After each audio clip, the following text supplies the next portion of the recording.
FM stands for frequency modulation, and this is a style of synthesis that offers up a lot of sound design options that are unavailable in most traditional subtractive settings.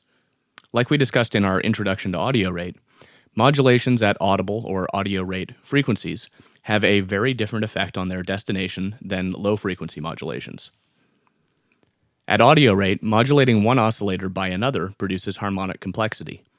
The nature of this complexity is defined by the amount of modulation and the difference in frequency between the two oscillators in question.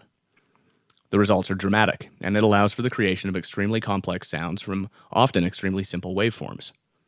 The following tone is created by just two triangle waves in F expansion cipher, one modulating the other.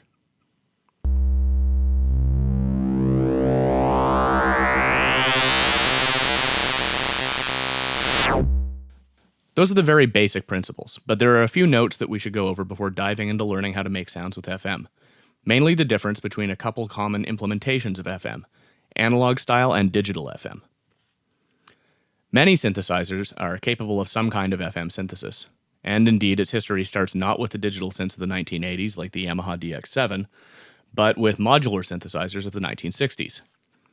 The ability to take an oscillator's output at audio rate and patch it into another oscillator's CV input allowed for FM sounds to be created, but these were often hard to control and unpredictable.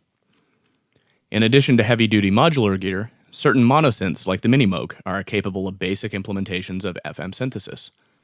In the Minimoog, oscillator 3 can be used as a modulation source for the other oscillators. While low frequency is commonly used, working at audio rate produces amazing results too, and this is a very simple FM modulation. Here we can see that in action in Arturia's Mini V, a really good Minimoog emulation.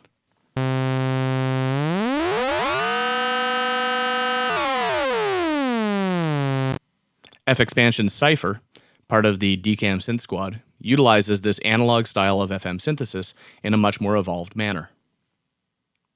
The last two examples, the Minimoog V and Cipher, are examples of analog style FM, which is the simple interaction of one oscillator on another. In some ways, a much more common implementation of FM is digital FM. Digital FM is, again, based on the interaction of many simple waveforms, most often sine waves, but in an environment pre-configured and optimized for its use. The Yamaha DX series, for the most part, defines this field. The first digital synthesizer to dominate the market, it remains the most mass-produced synth of all time, with over 100,000 units having been sold, which is astounding.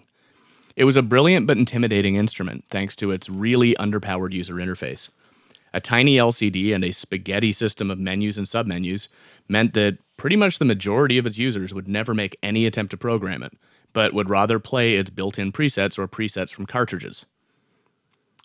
In fact, Yamaha's choices in designing the DX7 and its lineage would result in a serious phobia of FM synthesis for the average synth programmer, setting back its usage by all but the most diligent experimental musicians, and helping create the notion that FM was pretty much only good for creating piano sounds.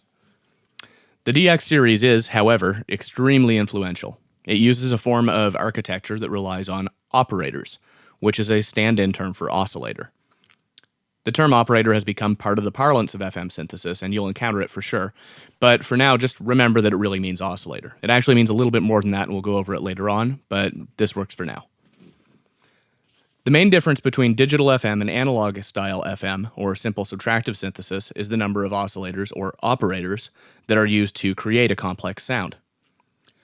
We'll go into this a lot more in the following videos, but basically, instead of relying on one oscillator, a modulator, and a series of filters to create a sound like we've done in subtractive synthesis, digital FM relies on a larger number of operators, all adding small amounts of signal to create the final sound.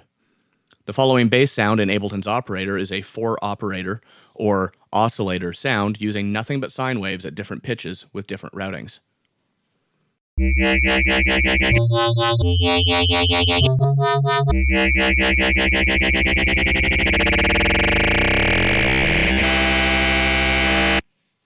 There are many good options for digital FM, but the most common in the software world are Native Instruments FM8 and Ableton's operator. In addition, Propellerhead's Reason, F Expansion's DCAM Synth Squad, and Cable Guy's Curve 2 are all capable of non-dedicated but excellent FM functions, and Ableton's Sampler actually has an extremely useful built-in oscillator which can perform FM functions on a sample. We're going to focus on synth squad and operator.